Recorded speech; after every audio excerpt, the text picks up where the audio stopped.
Welcome to Idea 101, discovering entrepreneurial ideas. So first and foremost, I'd like to thank each and every one of you guys for joining us this evening. On behalf of the Innovation and Entrepreneurship Institute and Blackstone Launchpad, we're super happy to have you. So thanks again. Now, I imagine some of you may have an idea that you've been toying around with for a little while and aren't quite sure where to start. Some of you may not have an idea in particular that you're ready to pursue, but maybe you're interested about entrepreneurship in general, and maybe even a couple of you may have already started your own companies. So really, no matter where you see yourself or fall on that spectrum of having your own idea, not having an idea, but being interested in entrepreneurship or having started your own company, this workshop will provide you with generally some great insights and really awesome strategies to help propel yourselves through the ideation phase. And the ideation phase, in a nutshell, is I have an idea. How do I validate that there's actually a need for it? So for those of you who don't know me, I'm Nick Yarnell. I'm the director of the IEI Accelerator programs here at Temple University. And I'll be honest with all of you, it wasn't that long ago when I myself was on the other side of this camera, listening to these workshops with an idea in my mind, wanting to see where it would take me. So I can tell you that you've already accomplished the hardest step in the process, and that's just by being here tonight, being brave enough to admit that you have an idea that you want to work on and pursue. This workshop is actually part one in our three-part innovative idea competition series. So we do hope that you will join us for the next two as well. I just want to quickly pass it off to Julie Stapleton Carroll. Julie, if you'd like to introduce yourself real quick. Sure. Welcome, everybody. My name's Julie Stapleton Carroll. I'm the program director of the Blackstone Launchpad program. We work closely with the IEI, but are a separate program out of the Student Center. So we're right down by the credit union and the bookstore. We provide free one-on-one support for people who have ideas through a lot of mentoring and coaching. I met with Nick when he was a student. So that tells you how long I've been here, I suppose. But we do a lot of see where you're at, where you want to get to, and help you create that path. We don't tell you what to do. This is not a class. This is not an academic program. This is purely support for you and your ideas. We try to be connectors. There's so many resources available to you in the region. And we try to really customize our support for you and help identify people, events, places, things, money that can help you move things forward. So we try just to be here to support you. And that makes my job really fun. So thanks, Nick. Thank you, Julie. Moving on, as I mentioned, tonight's workshop is the first of three in our workshop sessions for the Innovative Idea Competition. So before we get started, I'd really like to talk about, some general information regarding submissions, some eligibility requirements, and just keep in mind that this workshop as a whole. You don't necessarily need to have an idea to submit to the Innovative Idea Competition. You could just be here listening in. So, for those of you who that is the case for, thank you so much for joining us. And most of you probably are aware of this by now, but if you didn't know, the Innovative Idea Competition submission portal is currently live on Startup Tree. Startup Tree is our sort of like Temple's universal entrepreneurial platform. So both the IEI and Blackstone are live on there. We're sharing one submission portal this year, so this is the first time we're really truly joining forces, and we've got a lot of exciting opportunities coming up in our collaboration. Especially with this event in particular, there are more award tracks that we'll tell you guys about in a little bit. We'll be accepting applications on the submission portal until October 11th around 11:59 p.m. So, if you have questions about how to submit, maybe issues with the portal, please don't wait until the last minute to let us know. Me and Julie are very keen on helping you guys through this process, so please let us know. For quick access to the submission portal, we've included a QR code in the top right-hand corner. So feel free to take out your phones and take a quick picture or just scan it. It'll bring it right up on your phone. And we can send out this presentation to you so you have it as well. Absolutely. And if you know people who, maybe wanted to join tonight but couldn't because of, other obligations, we have a submissions resource folder on one of our Google Drives that we could also send a link out to. There's a folder within that resource folder within a folder that will have all of the recordings for our workshops in this series. So feel free to pass that along, if you know someone. The portal itself has some really great information about the competition. And more importantly, you'll be able to view some of the questions in the application to really see what's required and expected of you. So back by popular demand, this is actually the 26th year in a row that Temple has run this innovative idea competition. This is something that I participated in when I was a student. It's really a ton of fun and truly a fantastic learning experience. On top of that, if you're looking to get into entrepreneurship, this competition in particular is a great way to start and kickstart that process. Everyone has ideas, and this is a true shot at making them a reality for yourself. So let's talk about overall eligibility here for a second. The competition as a whole is open to anyone from Temple University. So you need to have some sort of Temple University affiliation. That includes current students, alumni, staff, and faculty members. And I'll go into a little bit more granular detail on that in a little bit. But at the highest level, these are the key requirements as of September 1st, 2023. If you're entering the company, or if you're entering the competition as a company, you must have received less than $5,000 in funding, earned less than $25,000 in revenue, and it must be less than 2 years old. Now, on the other hand, which I think is for most of you guys, if you're entering the competition with just an idea, chances are you won't need to worry about these three things. But please reach out to us if you have any concerns whatsoever. Maybe you have a little bit of revenue. Maybe you haven't quite legally formed the company yet, but feel free to reach out and we'll help you understand the eligibility process a little bit more. Just as a quick FYI as well, on November 8th, we will have the actual live pitch event as part of this competition.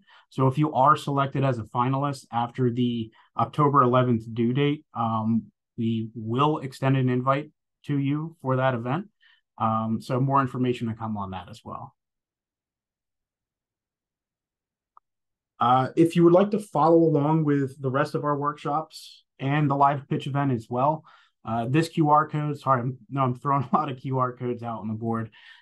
This QR code will link to the rest of our workshops in the series, as well as the live pitch event. So be sure to check that out for some key dates and registration links. Idea 102 is our next workshop in the series. In that workshop, we'll be discussing how to evolve your ideas.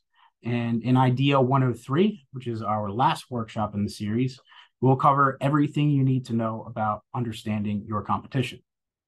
Now, as I mentioned a couple times, submissions for the Idea Comp are due on October 11th. So, please be sure not to miss that deadline. And we'll send out reminders as we get closer to the date, but just keeping you all in the loop here.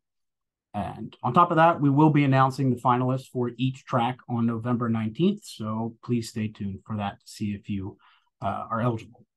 That was October 19th. Yes, sorry, that's what I meant. Thank you, Julie. So what does being a finalist actually mean? And how can you receive a piece of the $10,000 in prizes? Well, the competition itself is split into two main award tracks. We have upper track and lower track. Now, after the submission due date, applications will be externally reviewed so that we can come up with finalists for each track. If you're a grad student, alumni, staff, or faculty member, you'll automatically be placed into the upper track.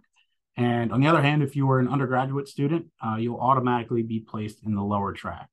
Winners will be decided at our live pitch event on November 8th. So again, after the submission period, we'll select finalists, and then you really won't know if you've won until the live pitch event. So Second place in upper and lower track will receive $500. And first place in the upper track and lower track will receive $1,000. So a pretty neat opportunity. And like I said earlier, we have some new opportunities to discuss, so I'll get into that now.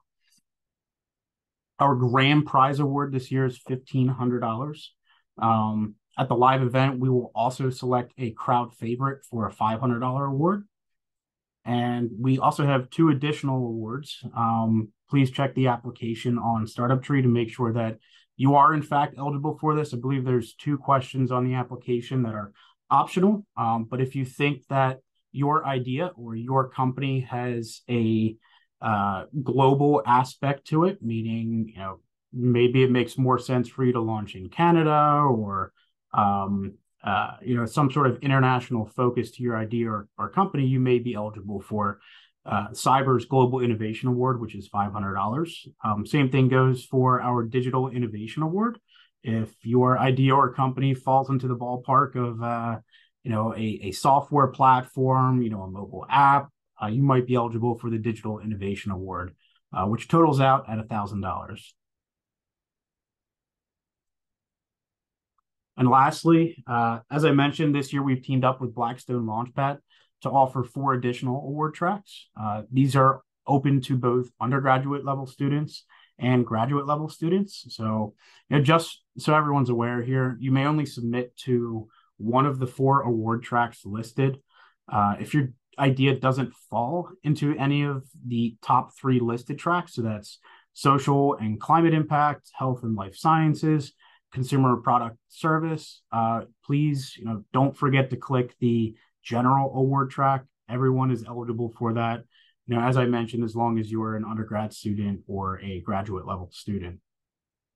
Now, the prizes for each of these 4 tracks are worth $1,000 each. And as noted at the bottom, we can only accept teams no greater than 2 for these specific awards. So please keep that in mind. From all the other awards that we have previously listed, it is possible to win the award dollar amounts for those with a team greater of 3, but for Blackstone specifically, we cannot allow teams of greater than 2. So that's an important distinction. I just wanted to make sure that was clear.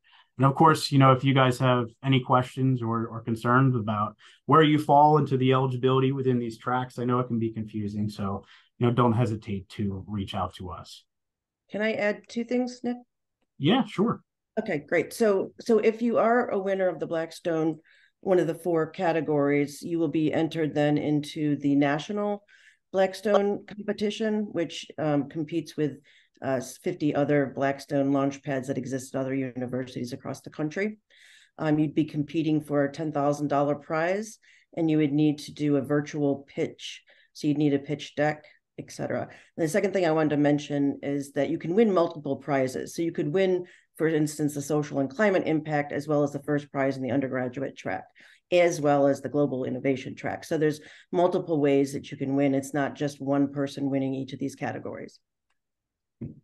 Yeah, thank you, Julie. And that's an important point as well. I mean, you can get first place in the undergrad track. You can also win the grand prize. You can also win the crowd favorite, and you can also win, one of the 4 awards from Blackstone as well. So a lot of opportunities here, and I'm really excited for the live event. I think it's going to be a lot of fun. So how do we rate our submissions? What you see in front of you is the rubric that we're going to be using via Startup Tree to rate each and every one of your submissions. On the application, you'll be asked to include everything you see on the screen. The elevator pitch, the opportunity or problem that you're looking to solve.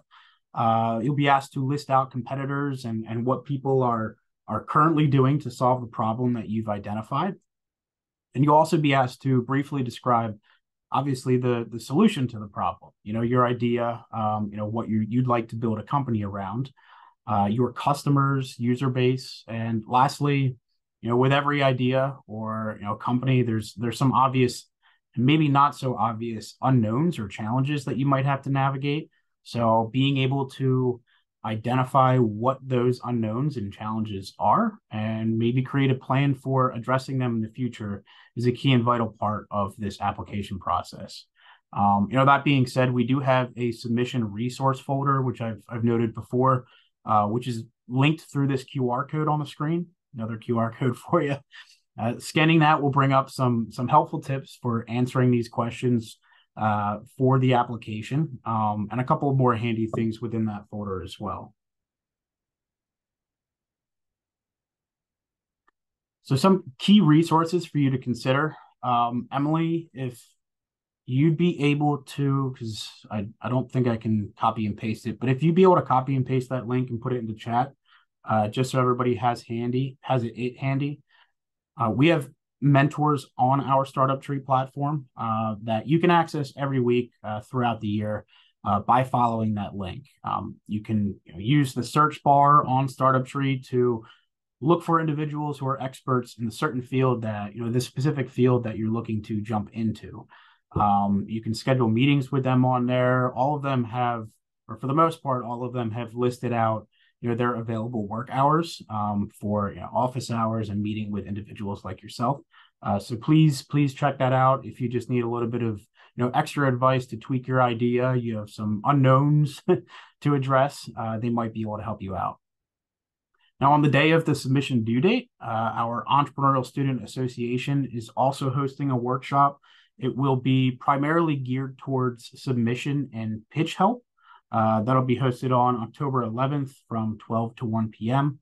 But of course, throughout this process, like I've said a couple times now, please don't hesitate to reach out to myself and Julie. Our emails are listed there. So if you want to take a minute to take a picture of this screen, just so you have access again to that link when the ESA workshop is happening and our emails, that would be great.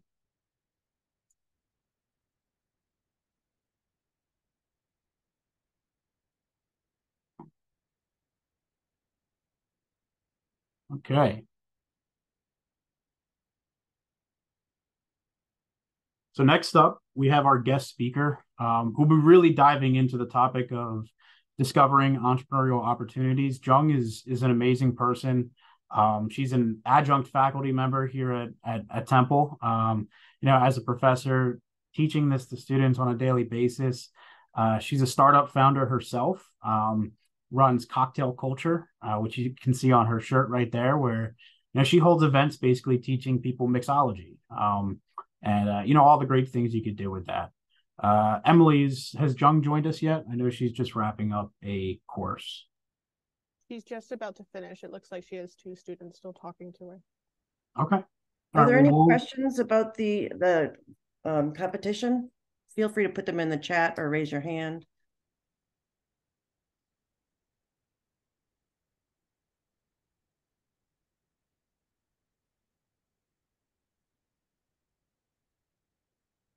Yes, Romina. Yes, hi. Hi. So, I was wondering, to make it to the national for Blackstone, you only have to be a team of 2? It doesn't even have to be a team of 2. It can be a team of 1, but it can't exceed 2. Not more than 2. Yes. Okay. Thank you. Sure. Yeah, thank you for asking that. And also another important distinction that I'd like to bring up is that when we do announce finalists, because of the timing of the national event for Blackstone, we'll be announcing finalists for upper track, lower track, that will move on to the actual live pitch event. But when we do announce those finalists, we'll be announcing the winners of the 4 Blackstone tracks. So those winners, once they're decided, will get $1,000 depending on which track they're in, and an invitation to the national event. So there's a chance for you to join into this national event or make it to our live pitch event. So as I mentioned, there are quite a few opportunities to get involved here. Ethan, yes. Ethan, I see your hands right. Yeah. So how it's rated, part of it is the elevator pitch. Is that in person? No, it's a written elevator pitch. So being able to address, the initial prop or opportunity you're trying to address, the people who are affected by it, and your unique solution. So the elevator pitches in and of themselves are typically 1 to 2 sentences long. If you access that submission resources folder that I had a QR code up for, and again, you'll get a copy of this presentation to be able to access it at a later time. There is a guide for how to word your elevator pitch. So it is not a live pitch. Everything in the application is written. Thank you. But it's a key submission, so it's important. So I would definitely take advantage of the submission or the resources folder. Thank you, Ethan. Good question. So another thing that Jung does that I love is that she does live band karaoke. She has a band that she has put together, and they go to places, they'll go to parties or, bars or whatever, and they do live band karaoke. So you can go up and sing with a live band, which I've done, and it's really fun. And she's got so much incredible vocal talent that she's just a superstar all around. So you'll be really happy to meet Jung. She's great.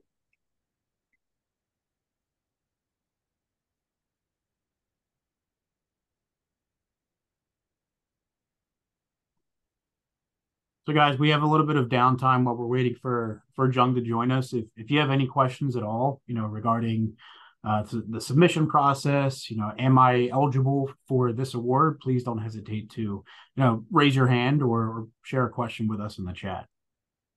Yeah, I'd be curious who attended the innovation showcase last week and what you thought of it. Oh, great. Ramin, yeah, I think we might have met, I think. For me, it was great because it's like the first experience like this. It was like very stimulating to meet, all these entrepreneurs and these startups or companies. And it was also very useful to ask them questions and like to it was very useful to see the different stages they are. I guess one suggestion would be to make it in a bigger place because by the last stand I was like a little bit of tired, it was a lot of people for that space. And the noise was a little bit, sometimes it was hard to listen to them. But yeah, just small suggestion. Everything was awesome. Oh, and the food ran out very fast. Because it was that good. But those are really good suggestions. And good.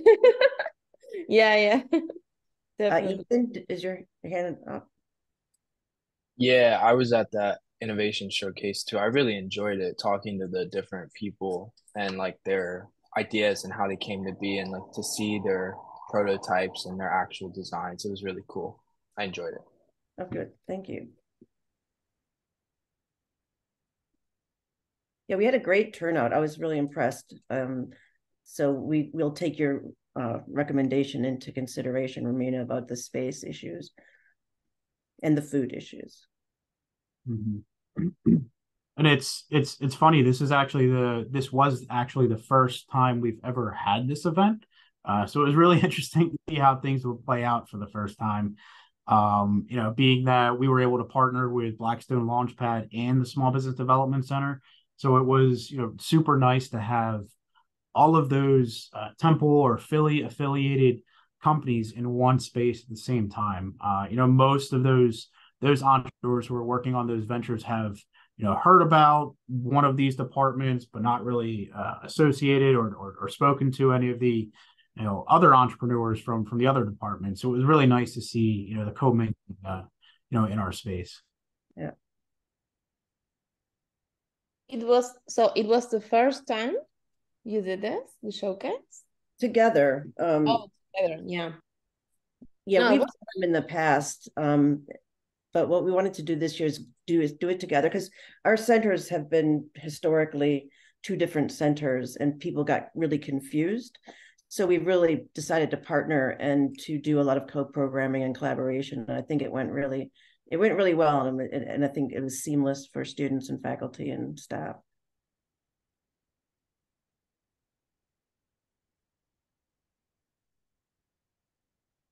So can I just get a quick show of hands? How many of you have an idea and are actually considering submitting to the competition?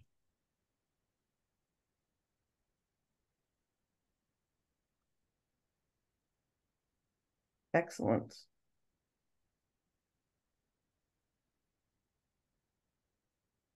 That's awesome. Does anybody want to share their idea? Are you brave enough? See, Romina is shaking her head. That's okay. It's okay. well, maybe my partners can talk, because I've been talking a lot already. No, I'm just kidding. Can't give anything away this early on, True. Well, if you do want to flesh out your idea, take advantage of mentorship and one-on-one review, because I think those that have been successful in these competitions in the past have been the ones that have really taken advantage of the resources available and the people to help.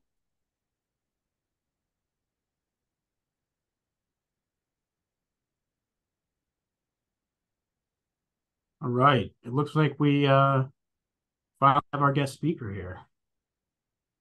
Mic check. Hello. All right. My laptop is so slow, guys. Let's see. Give it a minute or 30 seconds. All right. So I just want to make sure. Can everybody hear me?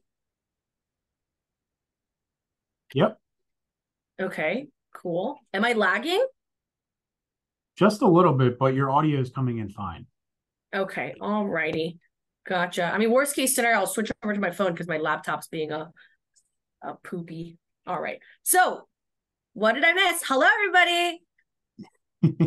So we're just going over some quick Q&A.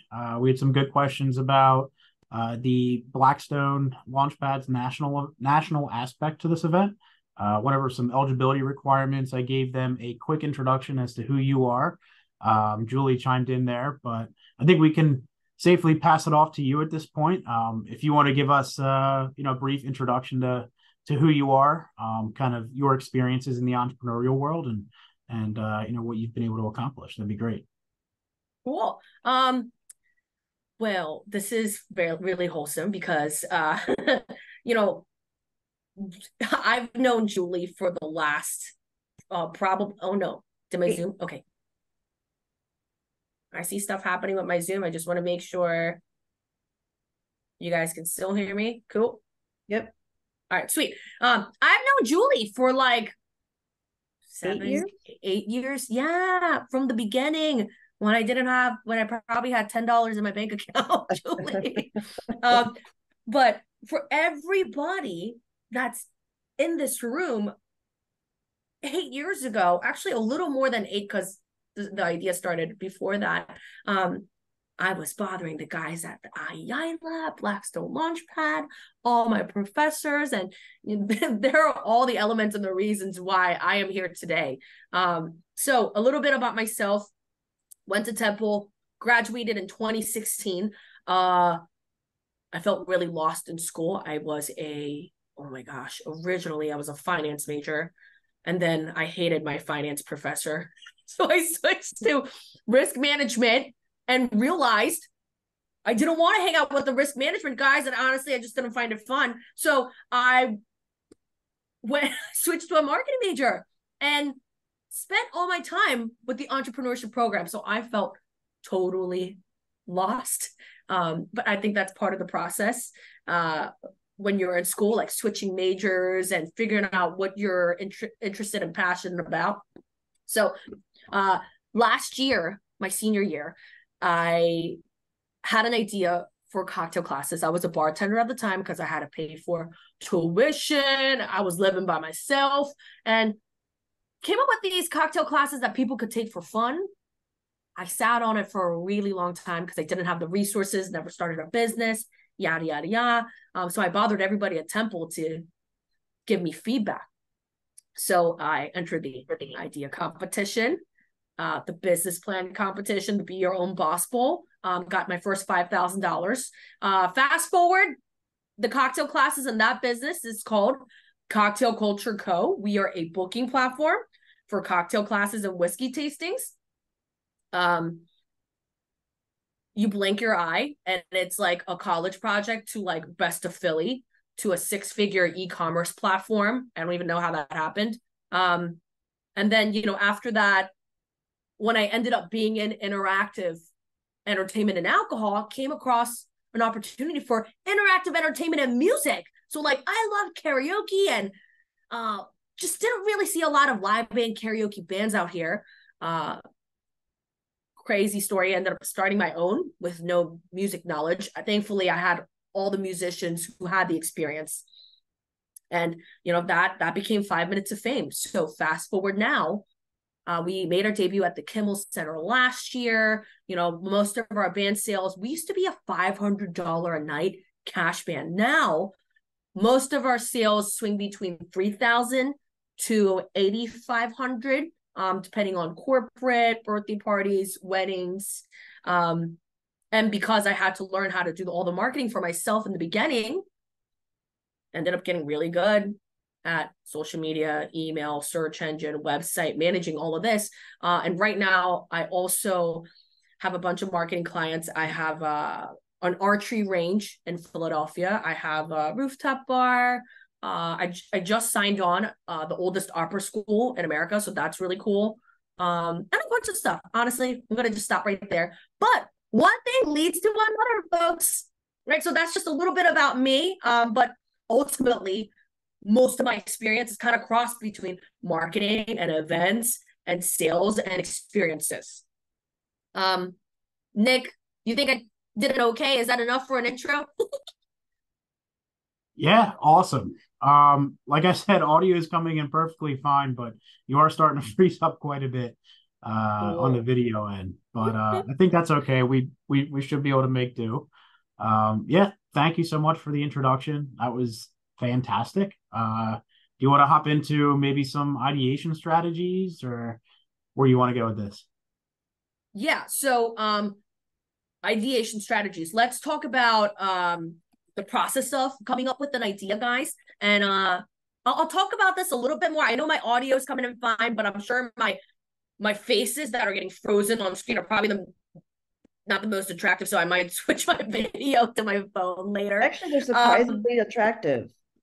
Not surprisingly, not surprisingly, but luckily, not even luckily. Yo, I'm gonna stop there. I appreciate the emotional support, Julie. You've been there for me for almost a decade now. So thank you for being my hype girl. So when it comes to like ideation process and steps,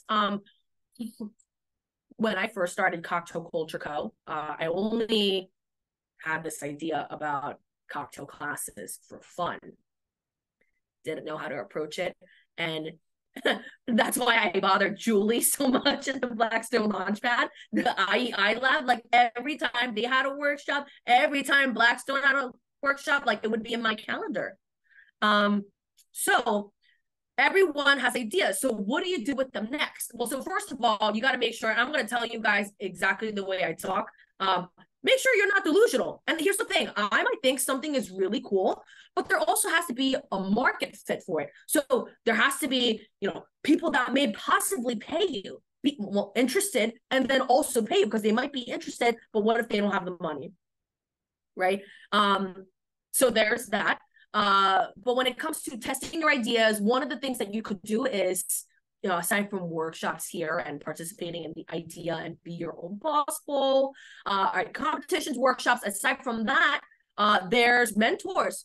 Here's the thing, grab mentors, people who have actually started businesses and multiple businesses. They can tell you exactly what you need to go through to bring your idea to life.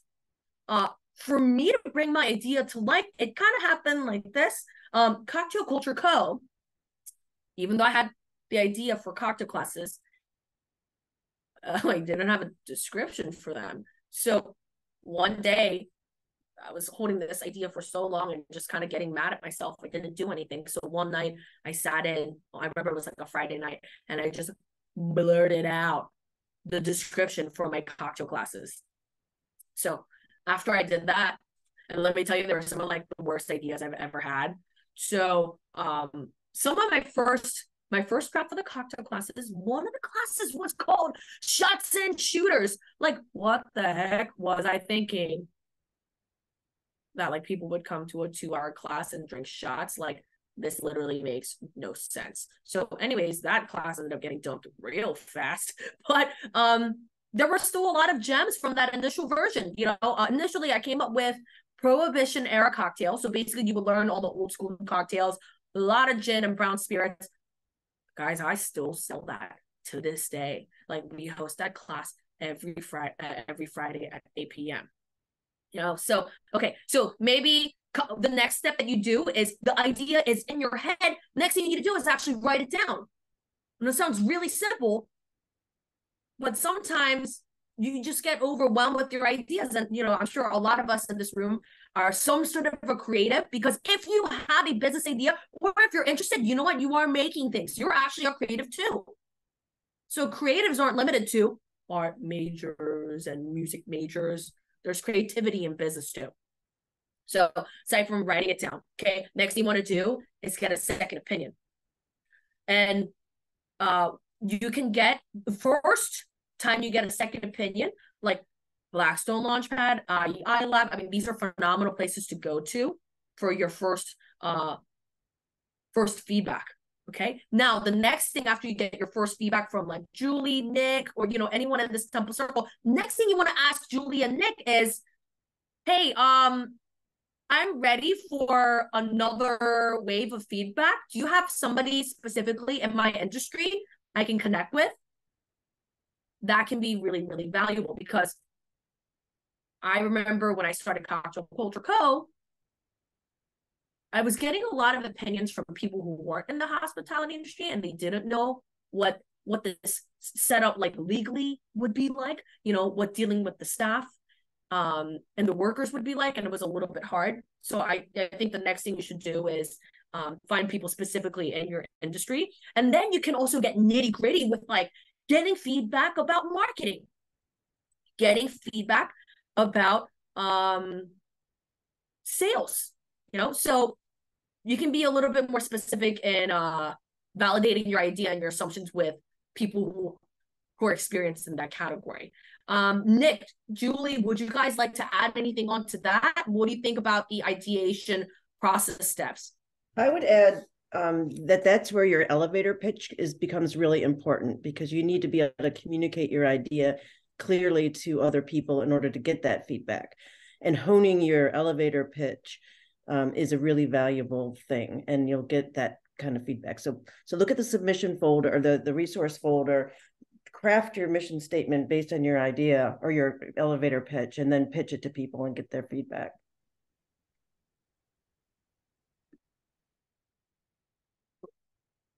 Yeah, that's a good point. I mean, the name of the game in entrepreneurship is repetition, repetition, repetition. You know, the more you get in front of people, the more you know, do your own due diligence and customer discovery and talk about your idea. You know, validate the real opportunity that you're trying to cash in on. You know, the better you're going to be in the long run. So, you know, a lot of people, you know, want to jump right ahead and start building out a product or building out a website, you know, hiring a software developer to create an app. In most scenarios, that's not the best first step.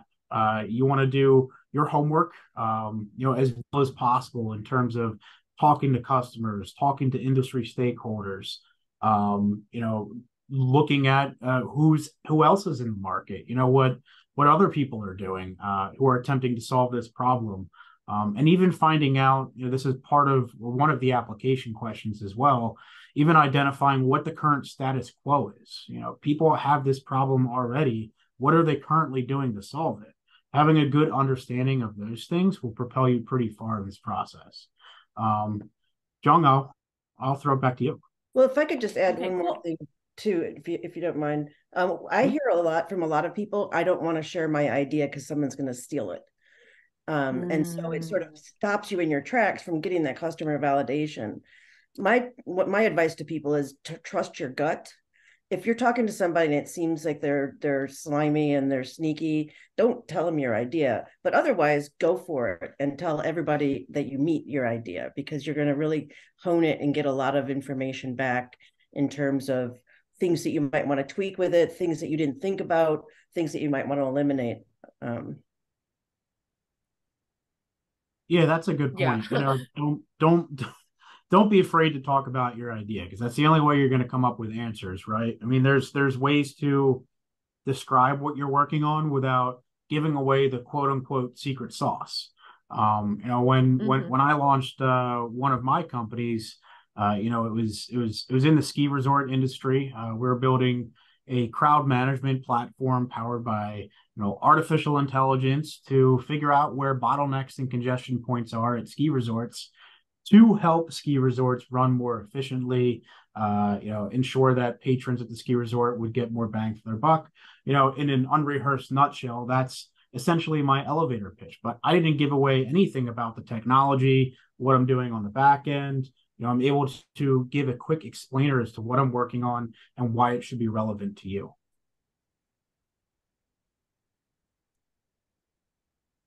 Yeah, this is all good stuff. And, you know, just piggybacking on everything you guys just talked about, I totally hear this all the time too. Like, oh, you know, I have this idea, but, you know, I don't want to talk about it because, like, you know, I'm scared that someone's going to copy it. Like, here's the thing. Like, Nick said it. You can explain your idea, but not give away your secret sauce, you know?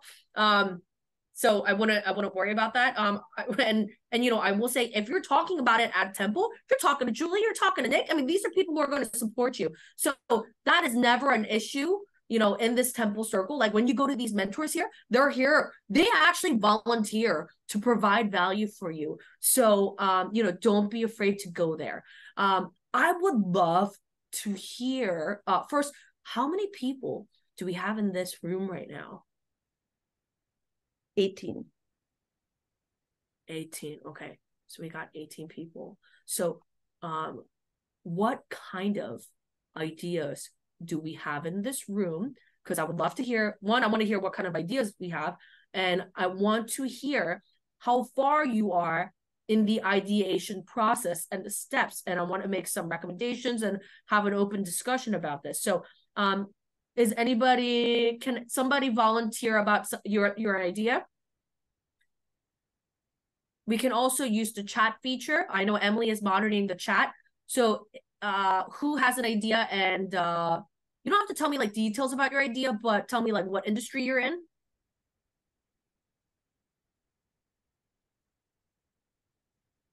We'll give it a couple minutes. Hi, I go. Oh, can you hear me? Hi. Yes, Hi, hello. I'm from Seiko. I'm a Temple employee. I work at Fox. My background is in master's in education, so I really don't really have a product, but maybe a service to schools, and tie in my interest and passion for international travel. And I feel like there's not a lot of, I guess it's a more focused on STEM, but I feel like also foreign languages and the importance of cross-cultural experience is important too. So somehow trying to tie that in and helping young people with that and preparing them for that. Cool. So I love this right now because you're telling me like, hey, like, you know, this is where my professional experience is, and this is also my personal experiences, and I would love to spend more time you know, doing something that you're interested in, doing something that you love, which I'm a super big fan of. So I want to piggyback on that and tell you guys that, you know, there's certain scenarios in my life where I had a business idea because of my professional life and my professional experience. And then some things that I've chased because I was just purely like interested in it. So, Kim, I guess, are you just at a point where you're kind of like in discovery mode, where you're just kind of looking around? I have done this idea before years ago, through a grant through this international affairs, but they're not doing that right now. So maybe, hopefully, maybe do something similar or expand that idea or do something twist since of COVID. So maybe do a hybrid model of some sort. But the idea has been going years ago. At one point, I had implemented it, but I feel like now more than ever, with everything focused on STEM, which is great, I just feel like that's kind of get lost to this particular topic is being lost. So I'm probably in the middle, I guess, on restarting the idea. So restart and you know, when it comes to restarting ideas, so the crazy thing is, dude, I had so much traction with cocktail culture guys, and like I also had to restart my idea because of COVID.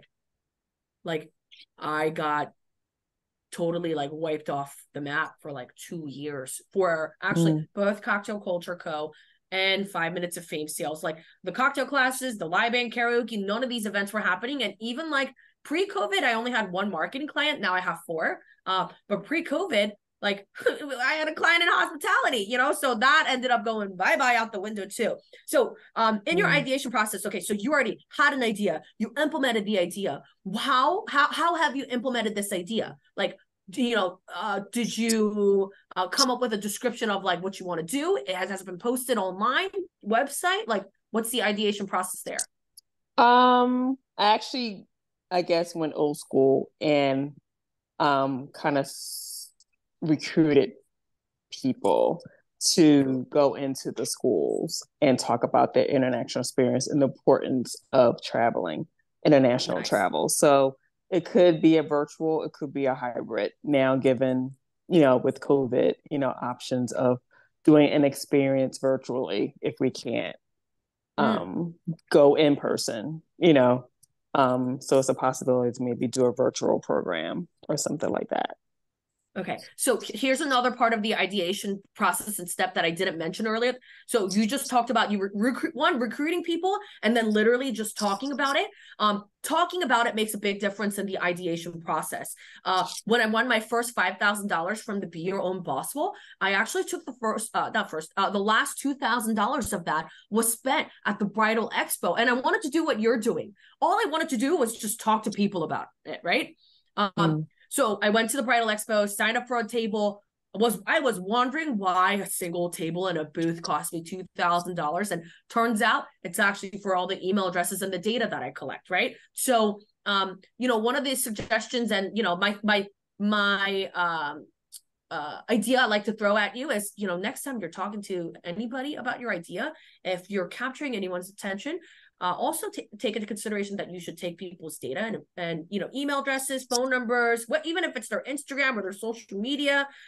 So I think that's definitely another step in the ideation process everyone can take, like literally just talking about your idea, guys, and then starting to find your audience. Okay. So speaking about that, yes, speaking about your audience, can you talk a little bit about the pivot that you made with Cocktail Culture when you went from the bridal crowd to corporate? Okay. So when I first came up with the cocktail classes, honestly, there's two sales I wasn't thinking about. One was like anything wedding related, and then the second one is corporate events. So when I started cocktail classes, I just immediately was thinking birthday parties, date night, anniversaries, and then somehow I ended up getting sucked into this black hole thinking about like the 20/80 rule. And if you haven't heard of that, that basically means you have to try to find the top 20% of your customers that's actually going to give you 80% of your money. So to make life and math a lot easier right now, so let's just say my cocktail classes are actually at $125 per person, you know, plus liquor tax and service charge if it's a private event. So sometimes it ends up being like 160-ish plus. But let's just say the cocktail classes are $100 a person. Back when I first started it, I only saw the date nights and anniversaries, you know, basically as like $200 sales. Birthday parties, thought it would be like 500, 700. And then I ended up discovering later that a lot of people wanted to do this for a special occasion like a bachelorette, bachelor party. And because everyone's so excited about wedding stuff, I was getting like $1,300 sales all of a sudden. And then once I started tapping into corporate events, next, you know, and I'm having like an $8,500 event for 2 hours. So, you know, that's another step in the ideation process. Now, you might start talking to some people, getting to know your audience, but you also have to get to know your audience a little bit further. And then you have to figure out this 20-80 rule. Who's the top 20% of your sales or top 20% of customers that's going to produce majority of your sales? Now, I also look at live band karaoke the same way. So when I first came up with the idea, you know, I just needed to figure out how live band karaoke works. I needed to find musicians. I needed to figure out how to facilitate this activity. You know, we made it come to life and we did it as a test run. That's when we were like a cash can for like $500 for the night. And back then we were only a 3-person band, guitar, bass, and drums, not even including me. Later on, when we started tapping into wedding sales, the first wedding sale we took was around $7,000. You know, right now we're at 8,500. That'll get close to 10,000. But it's just getting out there and implementing and executing your idea and getting to know customers and figuring out where your largest portion of sales can be made. Wondering what.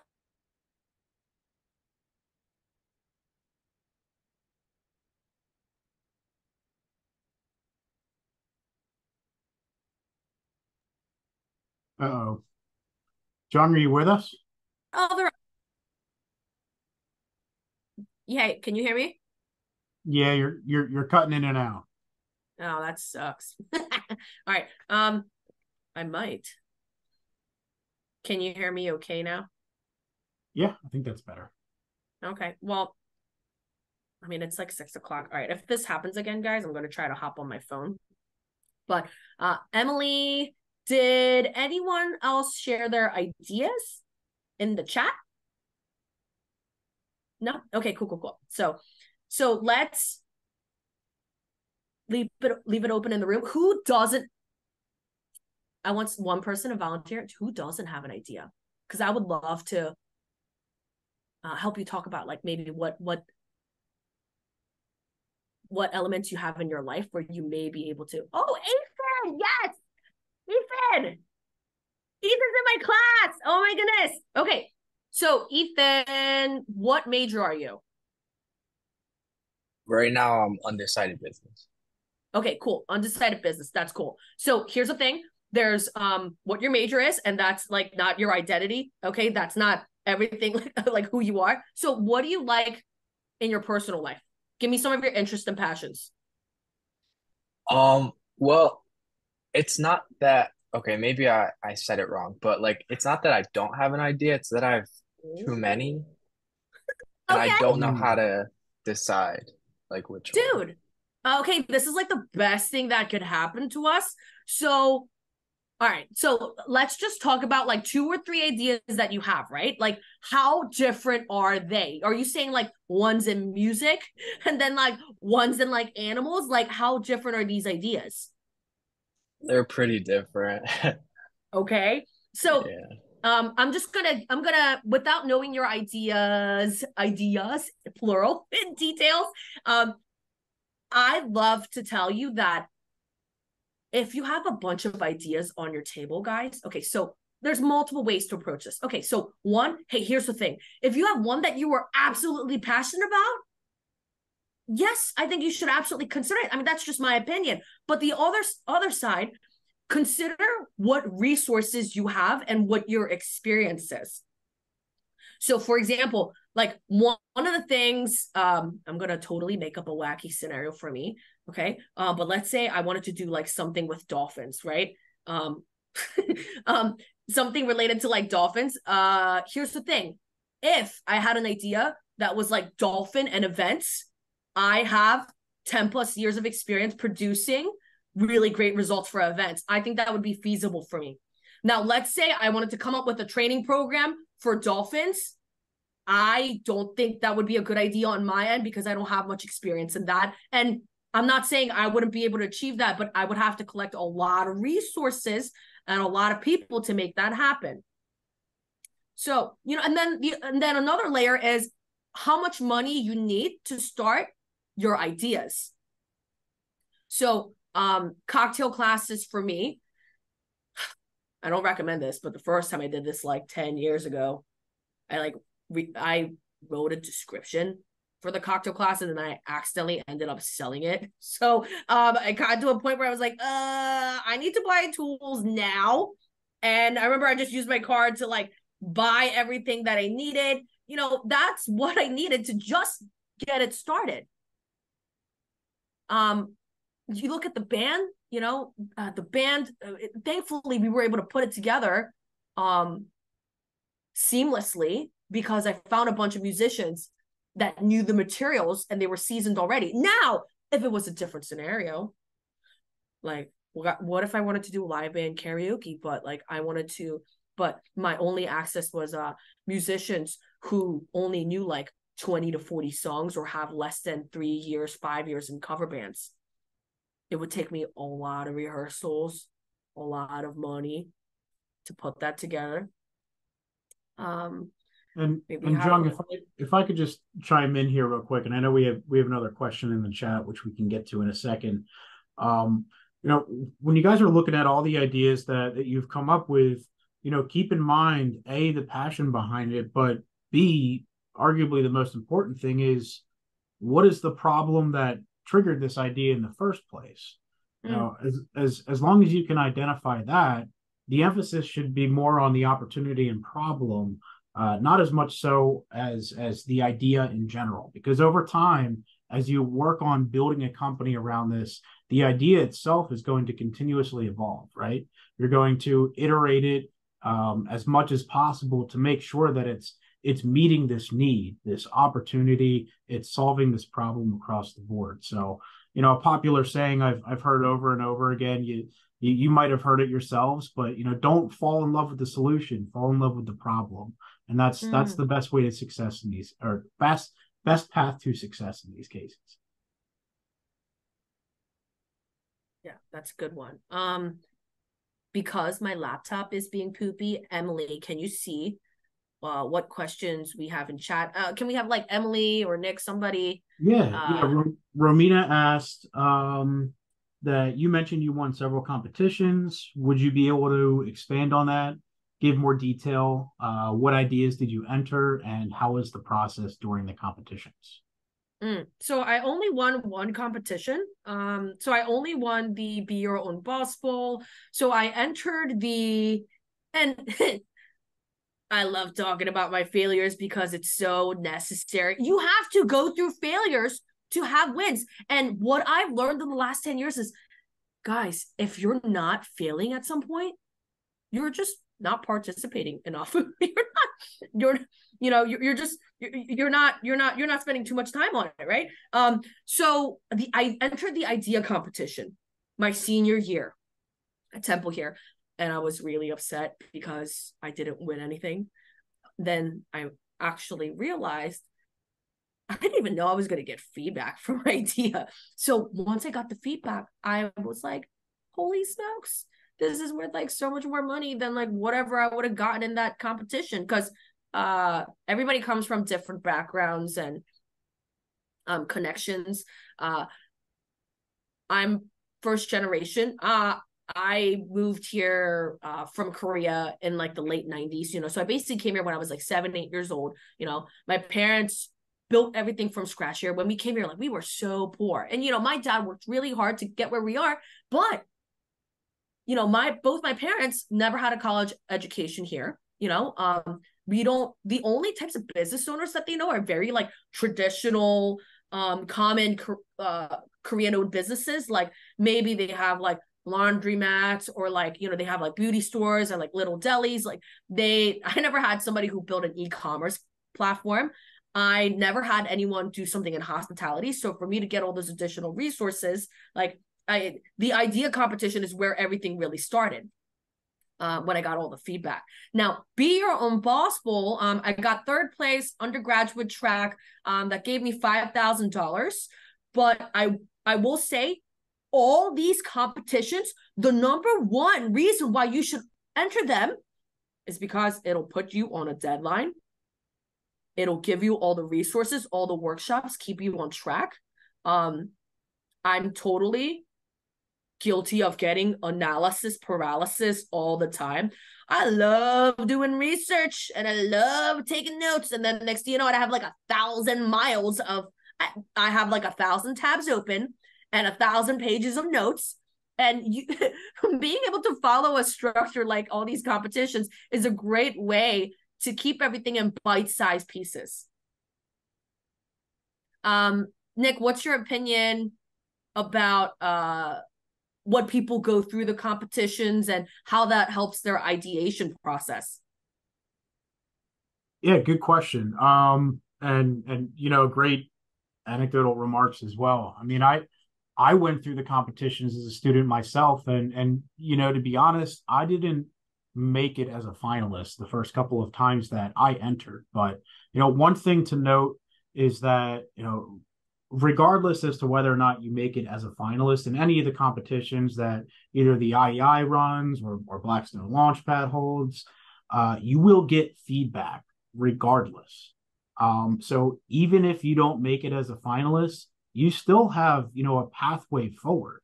You have feedback on your idea, things to work on, things that might not make sense. Maybe it's with your elevator pitch. Maybe it's with, your customer base. Are you addressing the right people? Those are all actionable things that you could work towards for the next competition. And the key thing is to not just hang your idea out to dry as soon as you get a no, but it's to leverage all of the resources that we have here at the IEI, here at Blackstone Launchpad, that are in the peripherals for you guys to tap into. Mentor access. We have 2 more workshops coming up in this series, but we're running workshops all year long. We have other competitions that'll give you, more opportunity to pitch for funding. As I mentioned a little while ago, it's repetition, repetition, repetition. And if you guys are kind of feel yourselves holding back from presenting ideas, feel free to sit down with Jung, sit down with me, sit down with Julie. We are more than happy to offer you a sounding board to, at the very least, point you in the right direction, let you know, are you on the right path? Are you doing the right things to validate your idea? So we're always more than happy to help. So sorry, I know that was a long-winded answer to your question, John, but thank you nonetheless. And thank you, Romina, for asking this in the chat too. Is there a second question? I see my chat bubble says 2. I just want to make sure I'm not missing another question. Are we okay? Yeah, that's it. You're okay. Okay, cool. So I love what Nick said, because he said repetition. That's entrepreneurship. It's literally, I say revisions in class a lot. And that's what entrepreneurship is about. I mean, we have, I think I heard that there's 18 people in this room. I strongly believe that if everybody in this room takes this one idea and executes it, and I'm going to say, whether you make money or not, you will learn a lot of things. And the one idea leads to another. And the skill sets you learn from the first business will take you to the second business and take you to the third business. That's what's happened to me. That's what's happened. It happens to other entrepreneurs too. So revisions and repetitions is definitely key. When you go to Julie and Nick, and when you go knock on their doors, well, the funny thing is, you're actually not just knocking on Julie and Nick's doors. You're knocking on the doors of many mentors that they actually are connected to. So keep that in mind. This workshop goes until 6:30, right, Nick? Yeah, so I think we have some time for maybe a couple more questions, and then we'll jump into some quick housekeeping items, and then we'll call it a night. But anybody else have questions that they'd like to either ask me, Julie, or Jung? Yeah, there's a question in the chat. Speaking from Allison Fletcher, speaking of failures and learning from them, do judges for these competitions provide feedback to groups regardless of if they win or lose? The answer is yes. I think Jung alluded to that, but each reviewer in Startup Tree responds to every submission that they review, and they give feedback on the various aspects of the submission. So it could be on your elevator pitch, it could be on your competitive analysis, but you'll get some feedback. And I think the judges the reviewers that we get for these competitions are really Temple supportive and would be happy to probably meet with you if you want to sort of delve deeper into their feedback, and we can help connect you to that. Allison, when I heard judges for the first time, I was like crapping my pants, because I'm like, these people are gonna judge my stuff and they're gonna like tear my ideas apart. And I will say, all the judges, just like your professors and just like your friends, they're all different personalities. But at the end of the day, these people volunteer because they want to see ideas come from Temple University. So, yes, you're going to deal with a lot of different personalities. Like, I'm sure you've seen Shark Tank, right? There's Barbara, and then there's Mr. Wonderful. There's a bunch of different personalities out there. But whatever feedback that you get, it's all valuable, and whether you decide to move forward with that feedback or not, because I did receive some feedback that I was like, oh, okay, that's really interesting, not down with it, and that's totally okay. But putting your idea out there, but this is part of the process of putting your idea out there to the world. If you can put your idea out there and get an opinion from like somebody who would be your consumer or your user or your customer, that's great. If you can also get an opinion from somebody who's started a business and takes a look at like the larger picture, that's not even better, but just as great too. Is there another question in the chat? There is. Are there any limitations for international students? And the only thing I can think of, there's not, except just as a point of clarification, when you do win, if you do win, the winning will go into your bursar account, so that it'll be applied to your tuition or your payment, your payment. So that I know that there's issues with earning money for international students, so that wouldn't be reflective of that. Nick or John, did you have anything to add? Yeah. So, good question. Julie, thank you for explaining it. I just kind of want to give a little bit more context here. If you do place as a finalist and you win either the first prize, first place prize, second place prize, maybe you got the crowd favorite or even the grand prize, that award money will go into your student account. But if your account does not have a balance, that money will eventually be issued out as a check or a reimbursement to you. So then it can be used for growing your company, which is what it's made to do. Yeah, and any questions about that award payment process, please let me know, and I'll try and answer it as best as I can. Yeah, and then staff or faculty, it would go into their payroll. Mm-hmm. Cool. So I have a question for. Go ahead, Nick. Sorry. And I just wanted to add one more thing as well. Jung mentioned Shark Tank, and they can be brutal on that show. I just kind of want to bring it back down to the 5-foot explanation level. This competition, it's meant for you to express your ideas. Any questions these judges might have, it's to pinpoint things that you may not have considered, or to ensure that you've done your homework, due diligence, in validating the market, validating that there is a problem for this that needs to be solved, validating that these are real concerns that you should be focused on. So if anything, the questions that judges in the finalists live pitch event competition will ask you, it's more feedback for yourself and your idea, things to consider that you might have to work on in the future.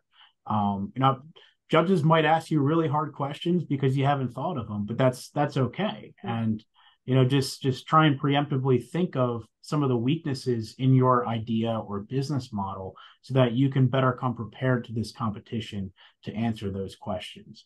But one thing I will say, it's better to admit that you don't know something rather than make up an answer. So just a quick FYI, most of the judges that we contact, they understand that you're at the ideation level. You might not have started a company yet, so they're not going to grill you. They're not going to grill you by any means. So Yeah. So I'm gonna piggyback on what Nick said. I hate the fact that I use Shark Tank because totally right. Like, dude, I think about Shark Tank and people getting grilled. Guys, the idea competition and the Be Your Own Boss Bowl and the idea competitions that like Blackstone has, all of these are ultimately, they have different names. However, they're ultimately revision assistance programs. That's what they are. Like, they're just journeys for you to revise and edit and repeat, rinse and repeat. And everybody there is there to help you. It's really amazing. So no matter, and yes, there's a lot of money attached to these competitions sometimes, but the real, and that's my opinion, the most value that's in those competitions are the groups, different groups of people, all the experiences and all the advice that they have to give. Because the crazy thing is, if you weren't associated with Temple and you're not in this room, well, you would have to go find those resources by yourself and pay for it. And what I've learned is that sometimes you don't pay for people's times, you pay for their experiences. Okay. Another thing. Okay, so another thing I was wondering about. So Allison, you were talking about the competition. So you had a question related to the competition, and I am wondering, so do you have an idea yet, Allison? I'm in a group, and we're tossing around some ideas, but we're like very early stages of trying to come up with ideas and brainstorm. So yeah. So okay, this is awesome. You're the first person in this room that has a group. Okay, I never had a group, and I wish I did, because the thing is, there were my strengths and weaknesses at that time that I didn't know they were my weaknesses. Now in your scenario, are these students? Are these like your colleagues? What's your group like? Can you tell me a little bit more about your group? Yeah, my group is on the line. Cool. Other students, we all just started in the IME program, and are in class together. Okay, nice. You're in class together. Now, do you all share an interest? How did this happen? We must share some interest in that. We all are interested in obviously the program that we're in, but also in submitting for the idea competition. So we have that in common. Yeah, I mean, I think we all are new to each other, kind of just met through class, through different events that Temple has offered. So learning still what we all have in common, but certainly I think up front, we all certainly bring different things to the table, different experiences. So I think that will benefit us. Yeah, from a diversity of experiences and perspectives and backgrounds. So I'm looking forward to it. Nice. Sweet. Okay. So this is great, because now when you have a group, if you have an idea, that's great. If you have a group, that's also great. But having a lot of people and then also trying to stay on top with like in the idea development process can be a little bit hard, because everybody might have different ideas. Everybody's kind of working on projects, but now you guys also have to work on like project management or idea management and keeping things like on track. So are you guys meeting like once a week? Like, how often are you touching base? You guys all have a class together, correct? Is that what you said? Yes. Yeah. So we just actually met yesterday before class for the first time to discuss ideas. So yeah, we're going to like chat after this also to figure out a game plan. Yeah. So I love that I'm meeting you in the beginning of this, like the entire process. So, okay, you have a group, you all started meeting. Here's the thing, like start delegating different duties and also get to know your teammates. And this doesn't matter if you just met these people, if you've known people for a long time, start identifying where your strengths and weaknesses are. So, okay, like one person coordinates like all the calendar dates and times, like, you know, sends out the calendar invites and, you know, take notes. One person's really good at research, you know, this is for way later down the road. But if you get into like the be your own boss ball and presentations are required, maybe somebody assists with like the graphics, somebody takes lead on actual presentations. If you're doing this by yourself, same scenario, you do want to identify where your strengths and weaknesses are. So one of my strengths is research, and then one of my weaknesses is getting buried in it. So also taking like all that information, whatever you research together, and then swinging it back to either Blackstone, IEI. There's also the Small Business Development Center here, but that's a totally different animal. But you know, going to any one of these like Temple University resources to be like, hey, this is what I found. This is what I think. What do you think? Can you provide a second opinion for me? This is what Julie and Nick do for a living. And these resources are available to you for no cost, which is amazing. Thank you for that. I appreciate you very much. Looking at the time, 6:23. We got 7 more minutes. Mr. Nick, what are you thinking about for the next 7 minutes? Anything particular? Yeah, I mean, I think this is the last call right now at this point, for any questions you guys might have. So if we have any takers, you know, feel free to turn on your microphone or paste them in chat, and we'll try and help you out. And Julie, just in case, maybe it would be good if we put our emails in chat real quick. Sure. And I'm reminded, something occurred to me when we're talking just about working in groups. A funny saying that I keep with me is a camel is a horse that was designed by a committee. So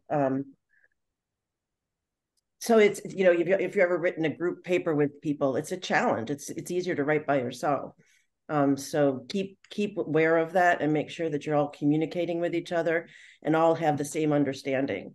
Because I think that's where teams can really fall apart if they're not in good communication and everybody's pulling their weight.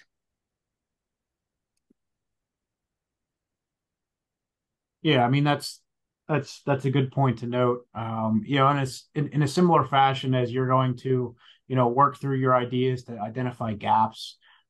It's important to identify gaps within your team and within yourself, for professional development's sake, and also for what you're able to contribute to your team, what you're able to contribute to your idea.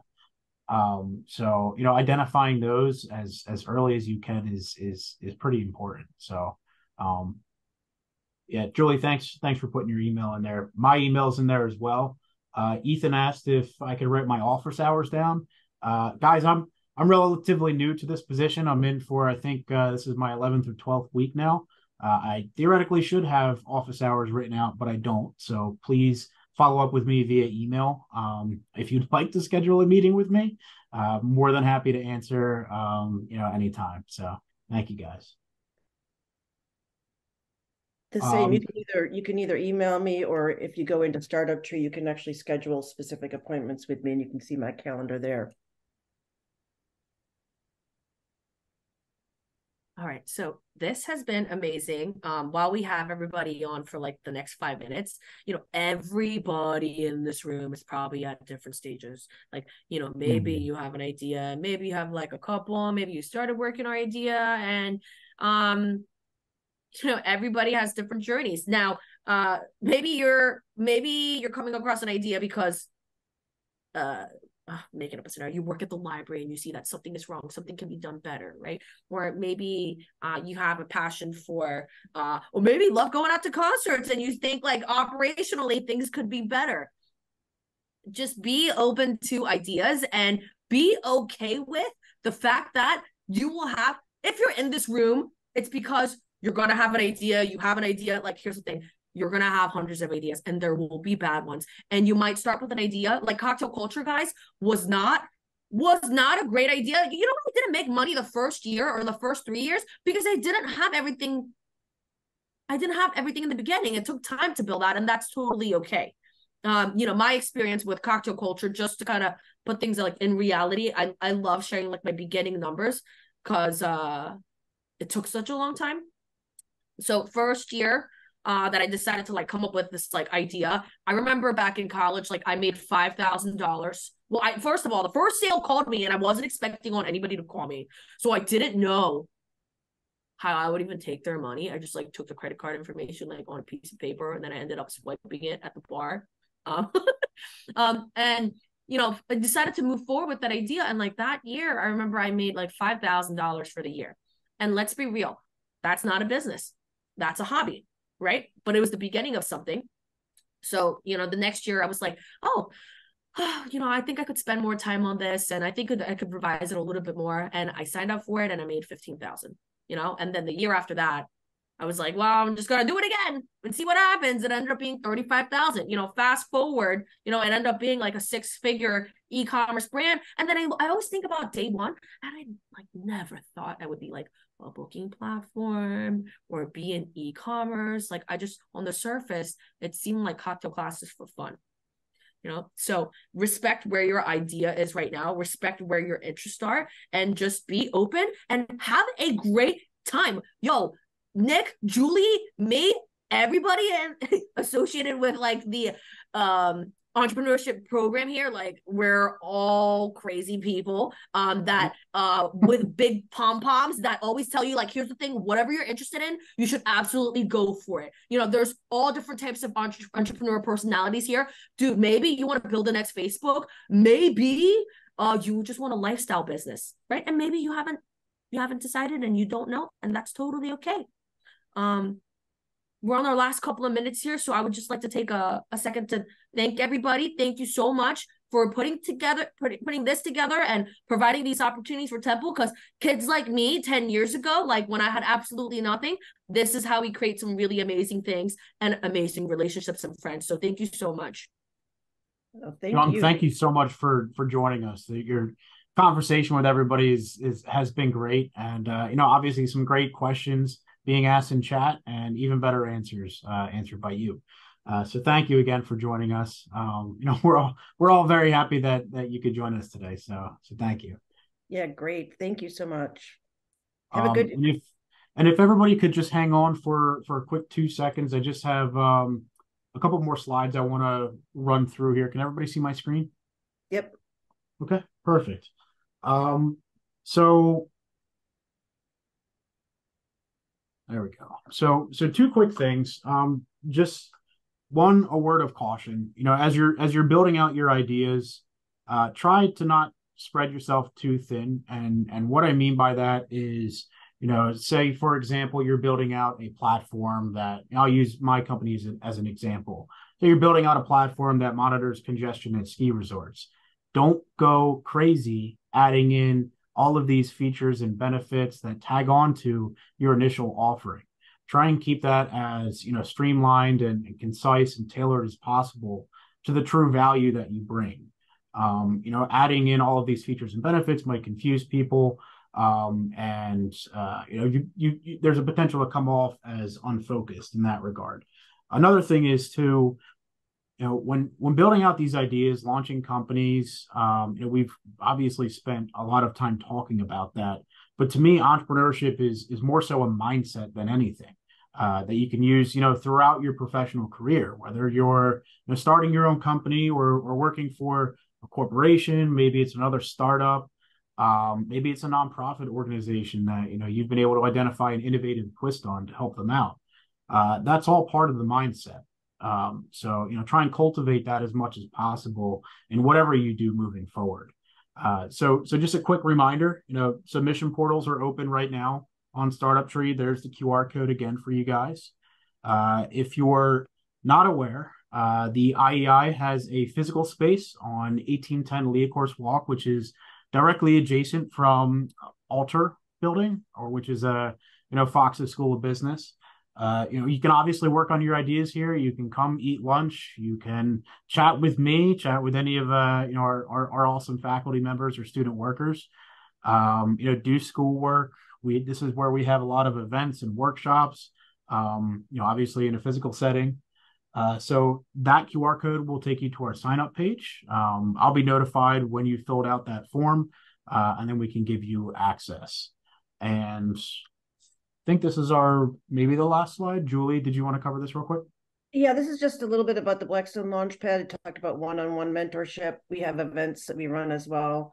And then we try to be connectors and resources. So you can sign up through research.temple.edu/TU Launchpad and come visit. I'd love to hear what your ideas are. Really excited for this competition. And thank you all for coming this evening. Thank you so much, everyone. Please don't hesitate to reach out. Seriously.